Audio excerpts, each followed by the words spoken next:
All right. Good morning, parents and families. Thank you so much for taking the time to join us today for our coffee chat with the Office of Parent and Family Programs. We're really excited this morning to have some of our campus experts here from the College Credit Plus program who will share with you some information about who they are and what they do and how you can enhance your high school students' career readiness and post-secondary success with the College Credit Plus courses.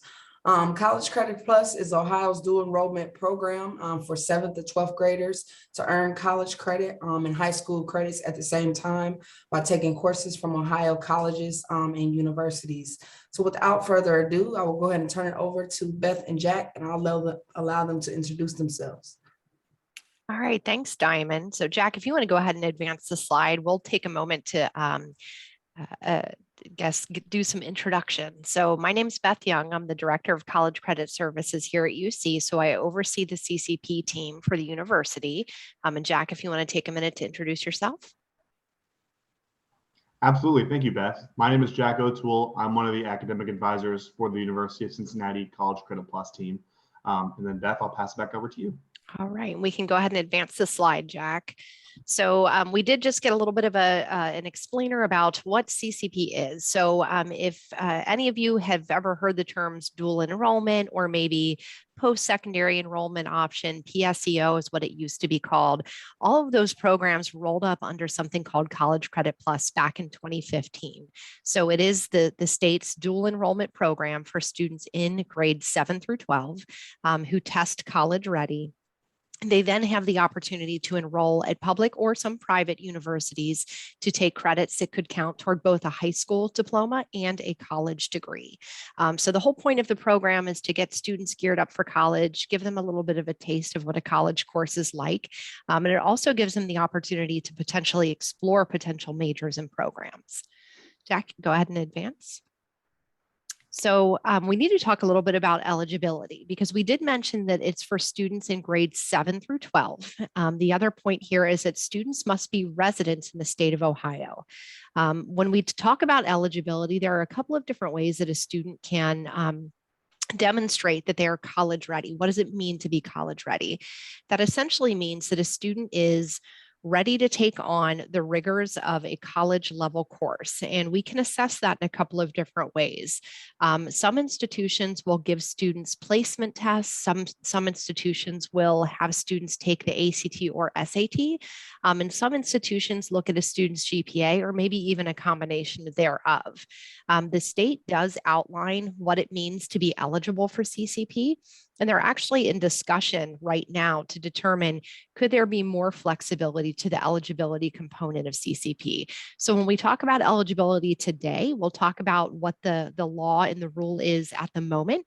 But keep in mind that that could be changing over the next few months. And if it does, we'll make sure to post those updates to our website. So we do need students to know that at the university, and we'll talk a bit more in depth about this in a few slides, we do require demonstration of college readiness through a combination of testing and GPA. Then when you are accepted to the CCP program, you still have to meet all the university prerequisites and requirements to enroll in coursework. So there is a definition to say that you're eligible for CCP in general, but then we also would work with you to look at what kind of courses you plan to take and make sure that you also meet the published prerequisites for those courses. So for example, you may meet the minimum eligibility to be enrolled in the CCP program, but if you wish to take a course like calculus, for example, we would need to make sure that you had the proper scores to be eligible to enroll in the calculus course, though you may be CCP eligible overall. We do like to use the phrase college bound is not the same as college ready. That simply means that there are a lot of students who plan to go to college at some point, but we do need students and parents to think about and caregivers to think about, is my 7th or 8th grader ready for the rigor of a college course? Are they ready to be in a classroom with other young adults? So we know that most students, that are thinking about college, they may think that this is a great opportunity, but we want to make sure you have the full picture before you decide to make the leap to see if this is right for you. So at the University of Cincinnati, we have two main ways that students can participate in CCP. Students can either come to campus, and we have 3 different campuses here in the Southwest Ohio area.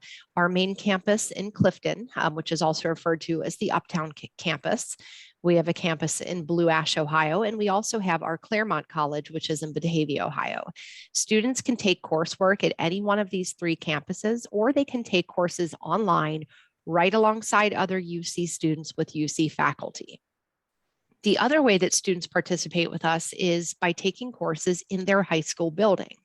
We do have partnerships with some local high schools where we have credentialed their high school teacher to teach as a UC adjunct faculty member. So they actually never leave their school building, and they take things like college algebra or anatomy and physiology right there in their school building, and they take it for UC credit. So those are the 2 main options that we have to offer. So how does a student apply and how do they get enrolled? So our application is entirely online. We do not have a paper application. Students would be directed to our website and they would be clicking on the link that says apply to CCP. So they create an account for themselves where they have to include all of their biodemographic sort of information, name, address, date of birth, what high school they're enrolled at. And once they complete that, they'll also be prompted via emails and reminders that they need to include some other items with their application. Those being official high school transcripts that have to be sent from their school counselor directly to UC. And then they would either need to submit official ACT or SAT test scores to us. And if they have not taken the ACT or SAT yet, that's fine. We would actually prompt those students to take our English and math placement test. Both of those assessments that we offer, the math and the English test, are done entirely online. It's all remote, so students don't have to come to our campus to complete that portion of the application. And then lastly, something called a CCP Permission Slip. And so for those of you who might have had an older son or daughter go through the CCP application process in the past, this may be something new to you. The permission slip is something that the state requires effective October 1st of this year. And essentially, it's an acknowledgement that students are taking a college level course, and in doing so, they might be exposed to mature content. So it's more or less an acknowledgement between the parent, the student, and the university that they're applying to, that they're going to be taking a course alongside other adult students, and that mature content might be involved.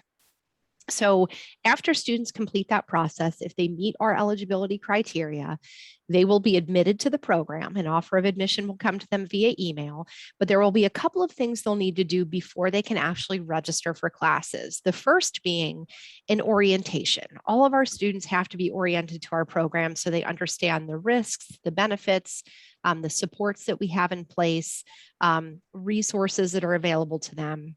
And all of that is done virtually. So students do not have to come to campus to do that online orientation. The second piece is that we have each of our students meet one-on-one with their assigned academic advisor. So once they attend orientation, they're assigned to an advisor, and they're then directed to schedule a one-on-one specialized advising appointment with that person. And for our students who are just taking courses at their high school, we sort of do things in a remote fashion with them through our learning management system. All right, so next we'll talk a little bit more about eligibility, since this is the part that's a little bit more complex. So for our students who want to take courses on campus or online at UC, we definitely want students to demonstrate college readiness in both English and mathematics. So that means either having those ACT, SAT scores sent to us that demonstrate the minimum scores required, or students can take our UC math and English placement test to show that they're college ready. In addition to that, we want students to have a 3.0 GPA. We do make sure that students are aware that it's both English and math, regardless of what kind of course they plan to take. We often get families or students say, but my son or daughter only wants to take math. Why do they have to test college ready in English, or vice versa? And that's because we're still looking at the whole student. If you're in a history course, for example, you may not be taking, may not need your mathematics skills, but the fact that you could decide then that you wanted to take something like a college algebra course in addition to that, we would need to make sure that you were ready and prepared to take that course. And on the flip side, there are, reading and writing comprehension skills required in every class, even if it's not an English course per se. So again, we want to make sure students are ready and in both of those areas and have a 3.0 GPA. I did mention the state is looking to become a little bit more flexible in terms of eligibility criteria. For example, they might allow us to consider students below a 3.0 GPA if they've met certain other criteria that they're still in the process of determining. We hope to have more information about that after the first of the year, but for now, you can expect to meet that college readiness in English and math and have a 3.0. For your students who are maybe just staying at their high school doing coursework in building through one of our partnerships, for that, students just have to demonstrate the college readiness in math and have a 3.0. Most of the courses that we're doing in the high schools in building are math and science related, so those requirements are slightly different. And in terms of the online advising and orientation, again, it's required for all students coming onto campus. They must do orientation and must do advising prior to registering for courses. And then for students that are participating in their high school, that process is a bit more streamlined as we sort of do everything within their high school classroom in terms of the online advising and then getting them registered for the course that they're taking there in building.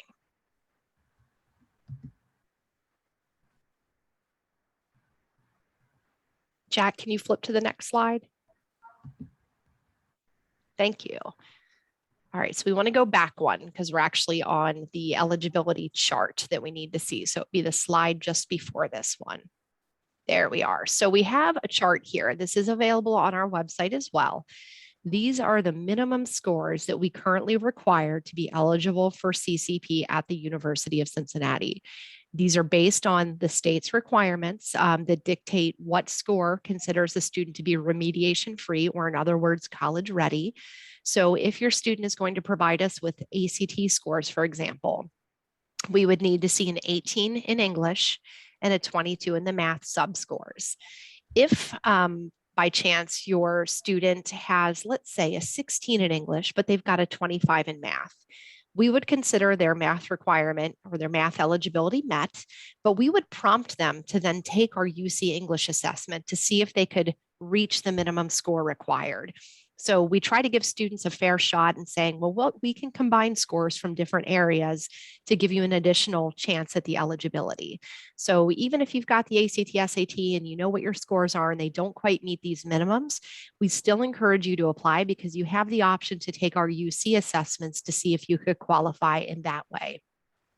We do have a little note here next to the math.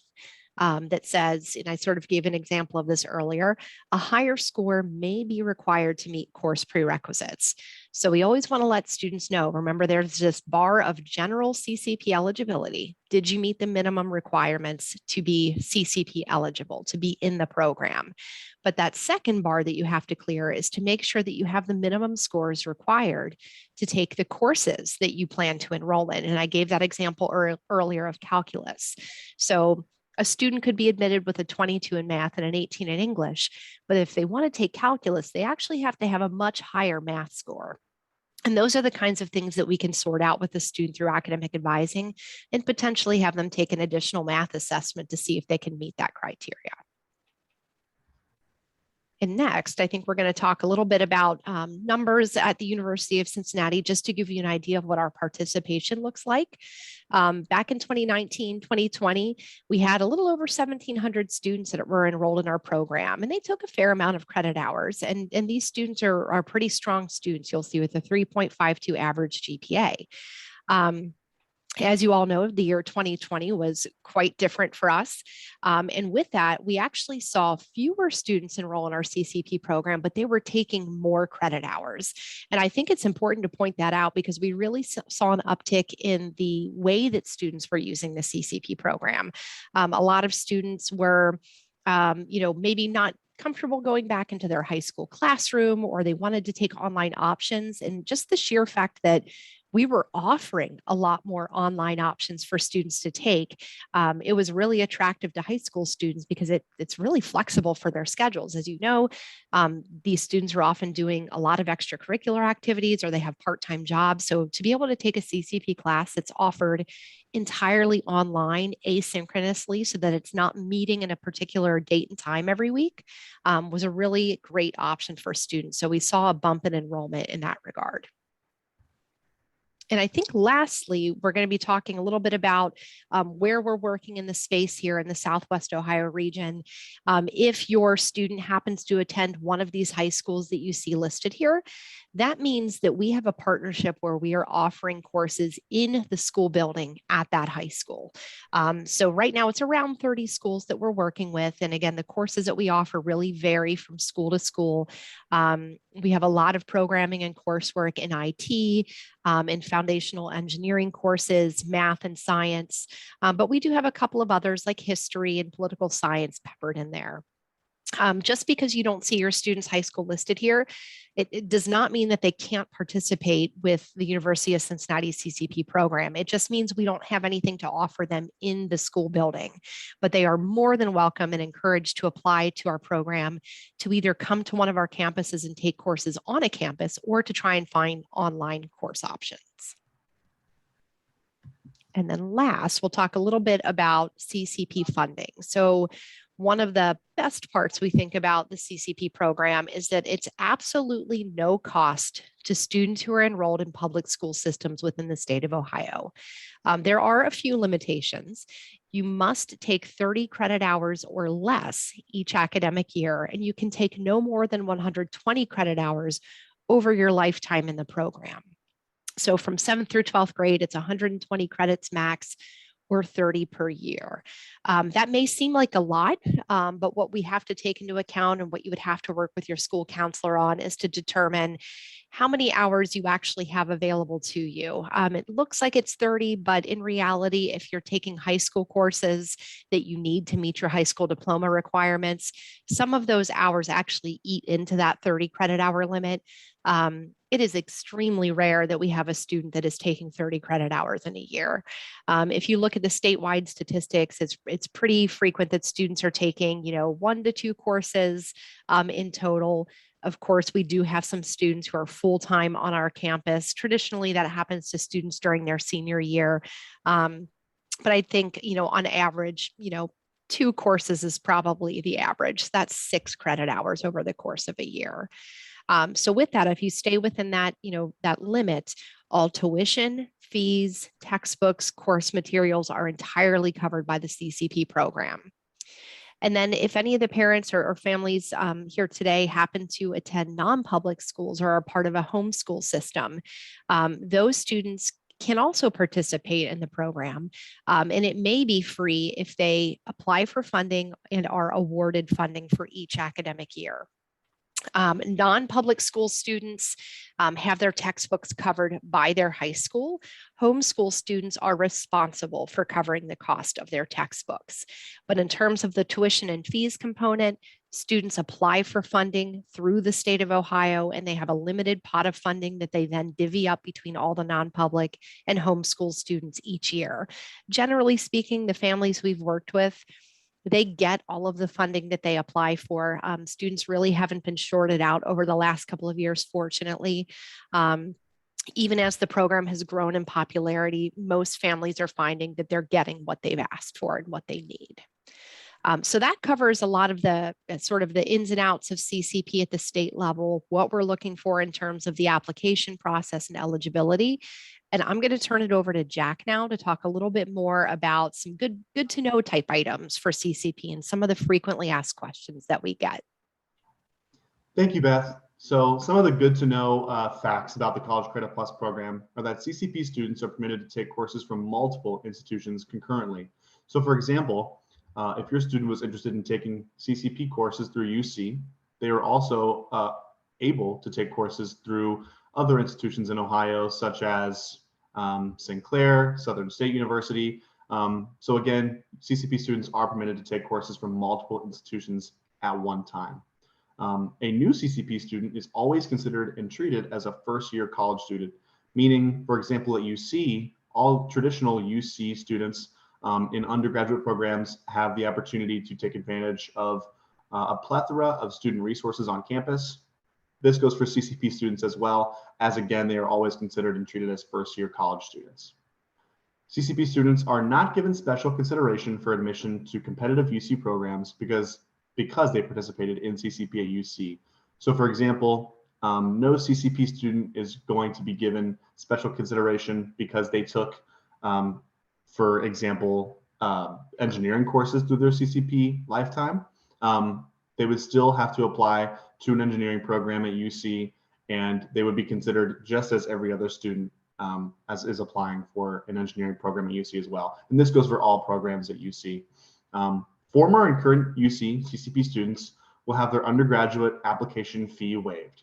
So if you do choose to continue with the University of Cincinnati post CCP, your undergraduate application fee will be waived as you were a CCP student in the past. So that is a great perk.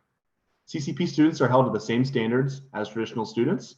They must follow all academic procedures and policies. And CCP students can also take advantage of the academic and supportive services that we offer here on all 3 of our campuses, which include our Uptown campus in Clifton, Claremont in Batavia, Ohio, and then also our Blue Ash campus in Blue Ash, Ohio. Some other good to know facts for non-UC CCP students are that our College Credit Plus team will work with you as a non-UC CCP student if you do plan on attending UC post-high school. So a non-UC CCP student would be a student who participated in a College Credit Plus program at a different institution other than UC. These prospective students may request an unofficial credit evaluation if so desired. And after that, if you are admitted and confirmed as a high school senior with non-UC CCP credit, you'll be encouraged to work with your advisors during Bearcats bound orientation. And Bearcats bound orientation is for our undergraduate students. And then we also have a CCP orientation for CCP students specifically. So if you are coming into our university with non-UC CCP credit, you will work with your advisors and you will need to send in a college transcript from that other institution to figure out which classes you'll be taking your first year as an undergraduate student. You will do all this at Bearcats bound orientation. So touching back on what Beth mentioned earlier, there is the possibility of mature content within some of the courses offered at the University of Cincinnati. So the subject matter of a course enrolled in under the College Credit Plus program, again, may include some subject matter or materials that would include graphic, explicit, violent, or sexual nature. This will not be modified based upon College Credit Plus enrollee participation, regardless of where course instruction occurs.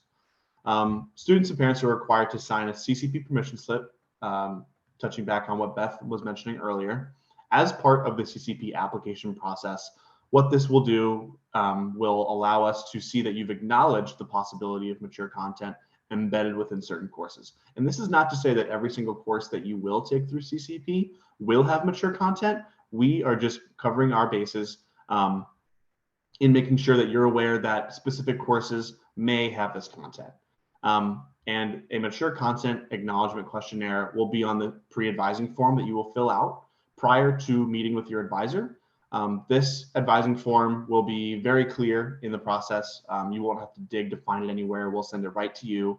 And you must complete this before being allowed to enroll in courses. This is a mandatory step in the process of enrolling. So now we're going to dive into some of the frequently asked questions from CCP students. One commonly asked question that we get is, will I be considered a transfer student when I apply to college? And the short answer is no. Current CCP students will always apply as a first-year student, whether that's at the University of Cincinnati or at any other university you plan on attending. Another frequently asked question that we get is, I didn't do CCP at UC. How do I get my CCP credits to transfer here? Students must send an official transcript from the institution where they earned College Credit Plus credit.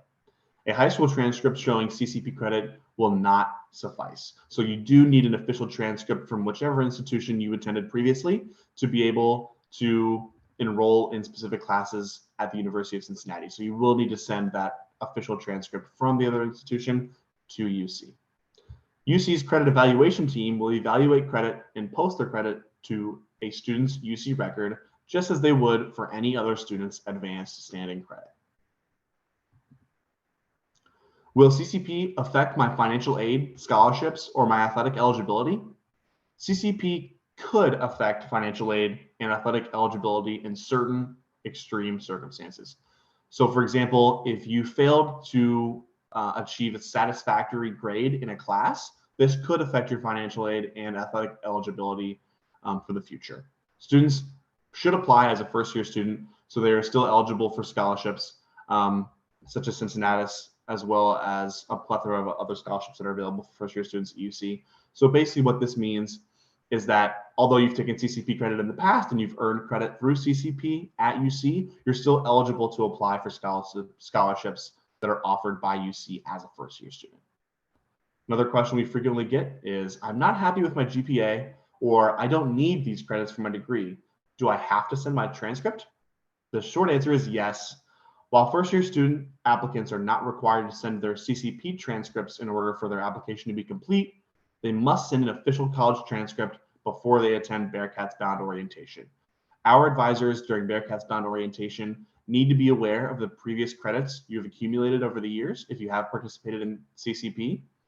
So an official college transcript will need to be sent to your advisor to the University of Cincinnati prior to attending Bearcats Bound orientation for your undergraduate career.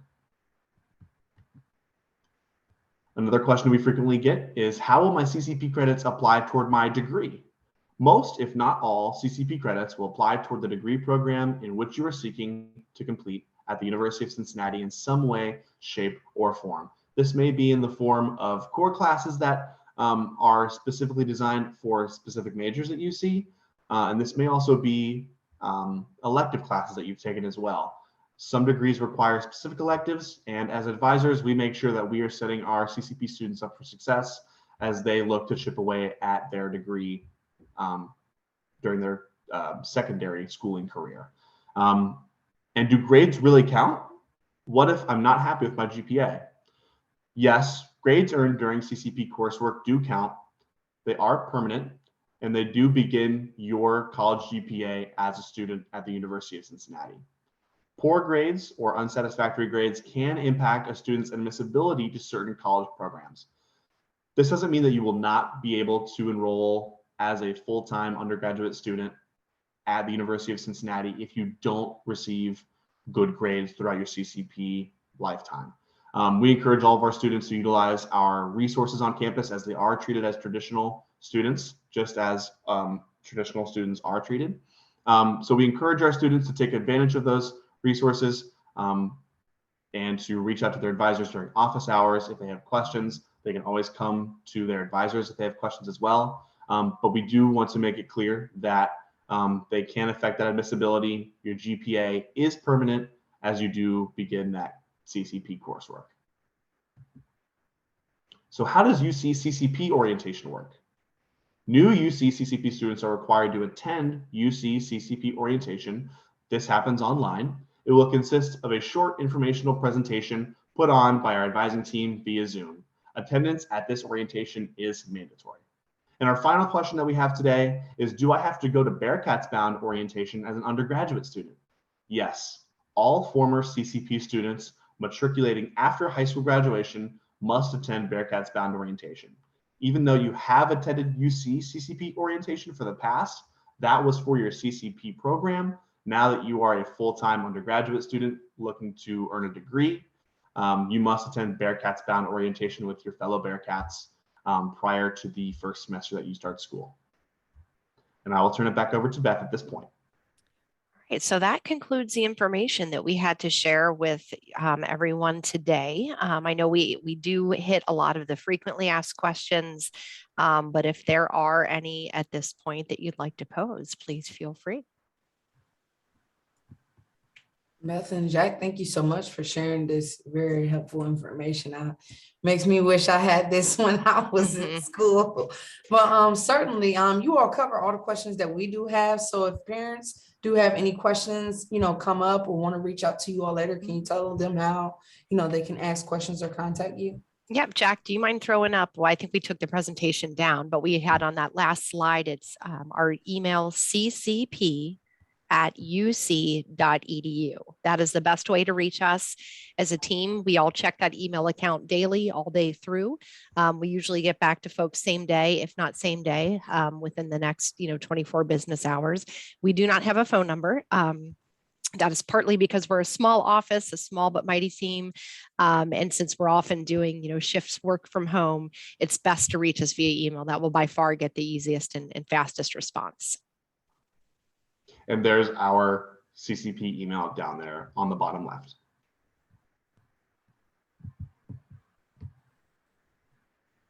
Are there any other questions that we have?